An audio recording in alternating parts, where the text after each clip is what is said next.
चलें जी, अब हमारे पास 2.6 हमने स्टार्ट करनी है। क्वेश्चन नंबर 1 में आपके पास सबसे पहले ट्रू और फॉल्स हैं। ठीक है जी, ट्रू और फॉल्स मैं आपको साथ साथ रीज़न बताती जाऊंगी कि क्यों ट्रू है और क्यों फॉल्स है। तो वो कहते हैं 1 जो है ना आपके पास फॉल्स है। क्यों फॉल्स है? आपके पास एक वैल्यू दी हुई है फर्स्ट पार्ट में √-3 और √-3। ठीक है जी, तो अभी आप ये देख रहे हैं 2 अंडर रूट हैं। तो आपको पता है जब दो चीज़ें आपस में मल्टीप्लाई हो रही होती हैं तो हम उन्हें स्केयर बना सकते हैं। जैसे x मल्टीप्लाई बाय x होता है तो हम उसे x स्केयर लिख लेते हैं ना, तो इसी तरह ये दोनों एक जैसी चीज़ें हैं तो हम इसे स्केयर लिख सकते हैं। आपको पता है स्केयर अंडर रूट से कैंसिल हो सकता है। ठीक है, तो आपके पास आंसर आ गया -3, जबकि आपके पास यहाँ पे दिया हुआ है +3, तो ये क्या हो गया? फॉल्स हो गया। ठीक है जी, सेकेंड पार्ट में आपके पास है i73। सबसे पहले तो हमें ये देखना है 73 सॉल्व होता है 2 के टेबल पे? नहीं होता। हम इसे स्प्लिट कर देंगे 72 में और i1 में।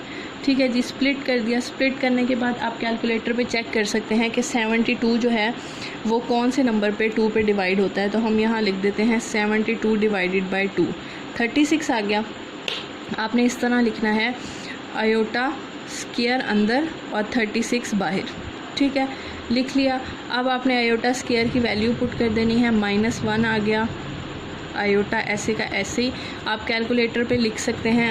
-1 36 क्या होता है? ब्रैकेट -1, दोबारा से बता रही हूँ, हमेशा इसे ब्रैकेट में ही लिखना है आपने। -1 की पावर 36, यह आ गया आपके पास 1 आंसर।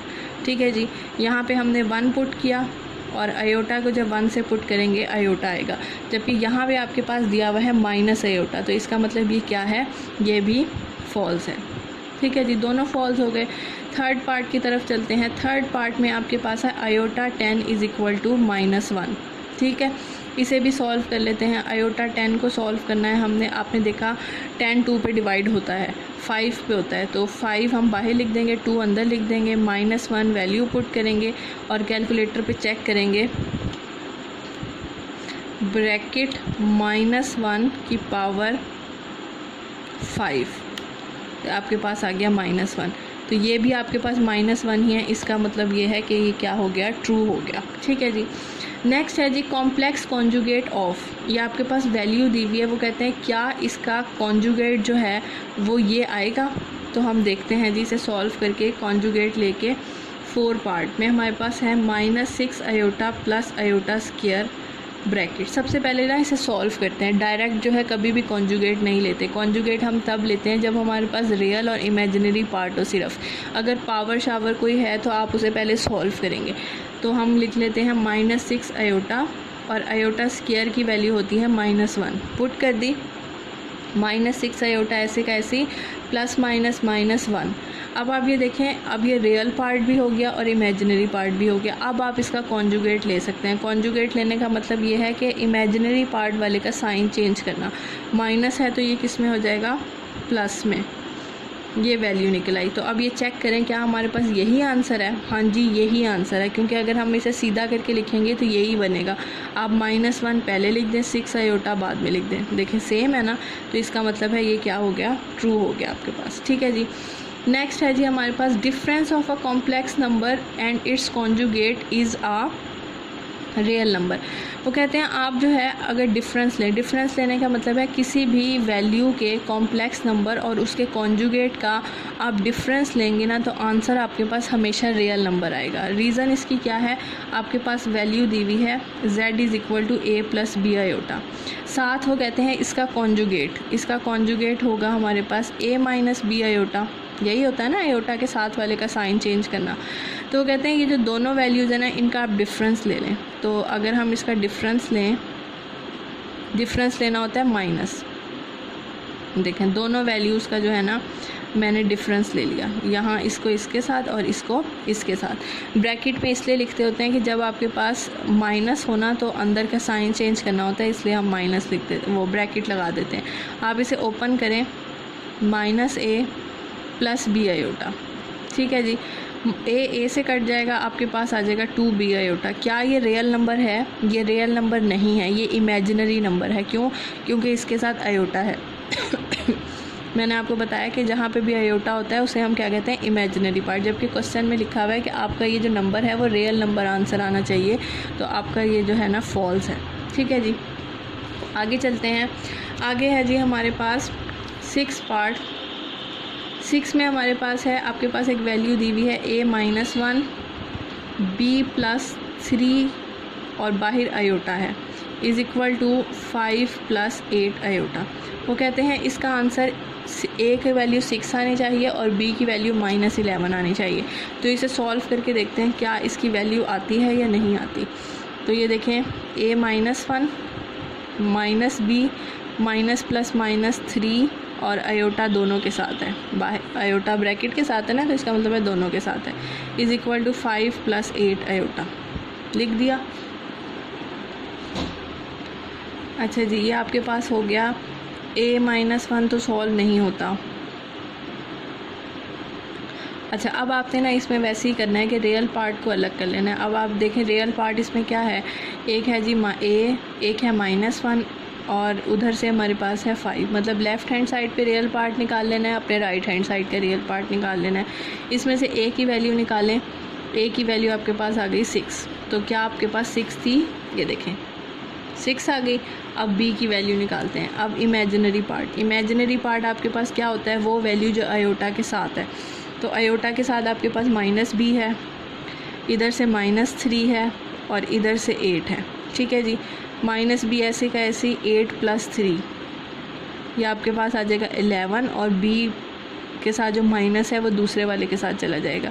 तो ये इसका मतलब है ये क्या है, ट्रू है, क्योंकि आपके पास a और b की वैल्यू क्या है, 6 और -11। ठीक है जी, नेक्स्ट है जी product of a complex number and its conjugate is always a non negative real number. वो कहते हैं किसी भी कॉम्प्लेक्स नंबर को उसको कॉन्जुगेट के साथ आप मल्टीप्लाई करें ना, तो हमेशा आपके पास पॉजिटिव रियल नंबर आएगा। नॉन नेगेटिव का मतलब होता है पॉजिटिव वैल्यू। तो ये आपके पास ट्रू है, सॉल्व करने की ज़रूरत नहीं है, आप इसे याद कर सकते हैं कि एक स्टेटमेंट जैसे आप याद करते हैं ना, इस तरह आपने इस स्टेटमेंट को याद कर लेना। ठीक है जी, यहाँ तक हो गया। अब जो है ना हमने करना है क्वेश्चन नंबर 2 करना है। ठीक है जी, क्वेश्चन नंबर 2 के कुछ पार्ट्स मैं करूँगी, कुछ पार्ट्स जो हैं वो आप लोग। क्वेश्चन नंबर 2 आपके पास ये है कि एक्सप्रेस इन कॉम्प्लेक्स कॉन्जुगेट, मतलब आपके पास जो आंसर आना चाहिए ना वो a + b आयोटा की फॉर्म में आना चाहिए। a + b आयोटा का मतलब है कि आप इस तरह इस क्वेश्चन को सॉल्व करें कि आपके पास रियल पार्ट भी आए और इमेजिनरी पार्ट भी आए। ठीक है जी, तो आप ये देख रहे हैं सिंपल दरमियान में क्या है, प्लस का साइन है। तो प्लस के साइन को हम क्या करते हैं, सिंपल ब्रैकेट हटा देते हैं। 2 + 3 आयोटा ऐसे का ऐसे +7 - 2 आयोटा। ठीक है, सिंपल हमने ब्रैकेट हटा दी। 2 + 7 क्या आ गया हमारे पास, 9 आ गया। ठीक है, और 3 आयोटा -2 आयोटा, 3 - 2 आपके पास आ गया प्लस आयोटा। देखेंगे उसी तरह बन गया ना, रियल पार्ट भी है और आपके पास इमेजिनरी पार्ट भी है। सिंपल आपके पास आंसर आ गया। सेकंड पार्ट है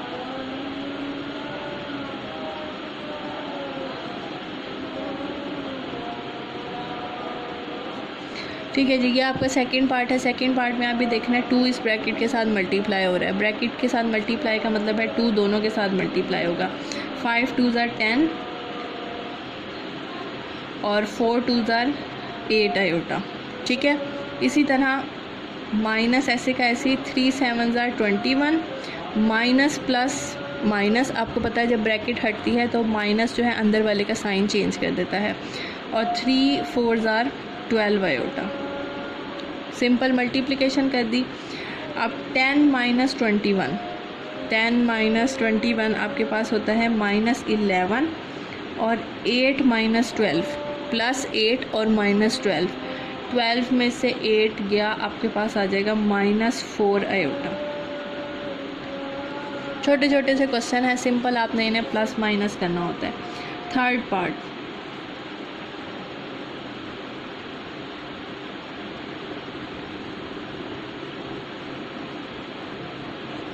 ठीक है जी, थर्ड पार्ट में अभी देख रहे हैं माइनस ब्रैकेट के बाहर है, तो माइनस जब ब्रैकेट के बाहर होता है ना तो इसका मतलब है वो अंदर वाले के साइन चेंज करेगा। ये हो जाएगा -- +3 और -+ -5 आयोटा, -4 और -+ -9 आयोटा। ठीक है, माइनस जो है वो अंदर वाले के साइन चेंज कर देगा। अब हम करेंगे 3 - 4। 3 - 4 आपको पता है -1 आंसर आता है, और -5 - 9 आयोटा, ये आपके पास आ जाएगा -5 और -9 होगा -14 आयोटा। ठीक है, सिंपल, ये इसका आंसर। ये आपके पास क्वेश्चन नंबर 2 का 4th पार्ट है, और ये 4th पार्ट बहुत इंपॉर्टेंट है, आपने बहुत अच्छे तरीके से इसे समझना है। आपने इसमें जो है ना इन आयोटा की वैल्यूज़ को सॉल्व करना है, जैसे हम पिछली एक्सरसाइज में करते आए हैं। जो साथ वाला नंबर है वो वैसे का वैसे ही आ जाएगा, और आयोटा स्क्वायर की जगह आपको पता है क्या वैल्यू होती है, -1 होती है। +6 ऐसे का ऐसे। अब आयोटा 3 को जो है ना आप स्प्लिट कर दें। स्प्लिट कैसे करेंगे, क्योंकि 2 के टेबल पे तो डिवाइड नहीं होता आयोटा स्क्वायर और आयोटा में। ठीक है जी, 3 को हमने स्प्लिट कर दिया। +3 ऐसे का ऐसे। अब आयोटा 16, आप देखते हैं 2 के टेबल में 16 आता है, तो मैं इसे इस तरह लिख सकती हूँ, 2 8 = 16 ऐसे ही। ठीक है जी, उसके बाद -6 ऐसे का ऐसे। आयोटा 19, आयोटा 19 भी नहीं आता 2 के टेबल में, तो हम उसे स्प्लिट कर देंगे आयोटा 18 में और आयोटा 1 में। ठीक है जी, +4 और इसी तरह 25 भी 2 के टेबल में नहीं आता, तो हम इसे स्प्लिट कर देंगे 24 में और आयोटा में। ठीक है जी, जो होते थे उन्हें इस तरह लिख दिया, और जो नहीं होते थे उन्हें हमने स्प्लिट कर दिया। करने के बाद आप ये देखें, +- -2 1 = 2। +6 ऐसे का ऐसे। आयोटा स्क्वायर की वैल्यू आपको पता है -1 होती है। जब भी किसी की वैल्यू पुट किया करें ना, हमेशा ब्रैकेट में किया करें, इससे आपको आसानी होती है। बाहर वाला आयोटा ऐसे का ऐसे। +3 आयोटा स्क्वायर की वैल्यू है -1, बाहर वाला 8 ऐसे का ऐसे। -6। अब 18 को हमने 2 के टेबल में लिखना है, क्या होता है 2 9 = 18, तो मैं इस तरह लिख सकती हूँ 2 अंदर और 9 बाहर। बाहर वाला आयोटा ऐसे का ऐसे। +4 और इसी तरह 24 को आप 2 पे डिवाइड करें तो 12 आता है, तो 12 बाहर 2 अंदर और बाहर वाला आयोटा ऐसे का ऐसे। ठीक है जी, -2 +6 आप इन्हें मल्टीप्लाई कर दें। -1 multiply by iota minus iota. +3 आप कैलकुलेटर पे लिख के देखेंगे, -1 की पावर 8 आपके पास 1 आंसर आएगा। -6 ऐसे का ऐसे। यहाँ पे आयोटा स्क्वायर की वैल्यू पुट कर दी, बाहर वाला 9 ऐसे का ऐसी, आयोटा ऐसे का ऐसी। +4 इसी तरह आयोटा स्क्वायर की वैल्यू हमारे पास होती है -1 पुट कर दी, 12 ऐसे का ऐसे, आयोटा ऐसे का ऐसे। ठीक है जी, स्टेप बाय स्टेप हर चीज़ करनी है आपने। -2 अब ये देखें 6 इसके साथ मल्टीप्लाई हो रहा है, प्लस माइनस माइनस ये बन जाएगा 6 आयोटा। +3 1 = 3 -6। अब देखें आप -1 की पावर 9 कैलकुलेटर पे लिखें, आपका आंसर आएगा -1 और आयोटा साथ ऐसे का ऐसे। +4 इसी तरह आप -1 को 12 में लिखेंगे ना कैलकुलेटर पे, आपके पास आंसर आएगा सिंपल 1।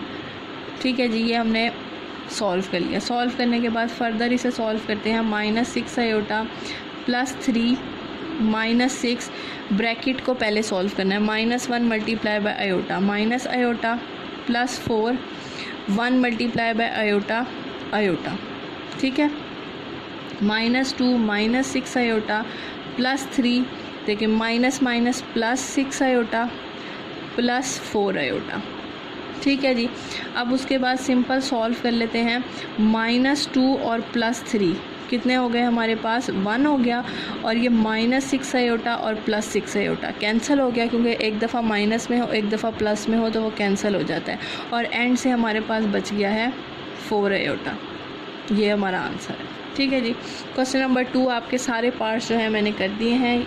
कोई भी प्रॉब्लम है तो आप मुझसे पूछ सकते हैं।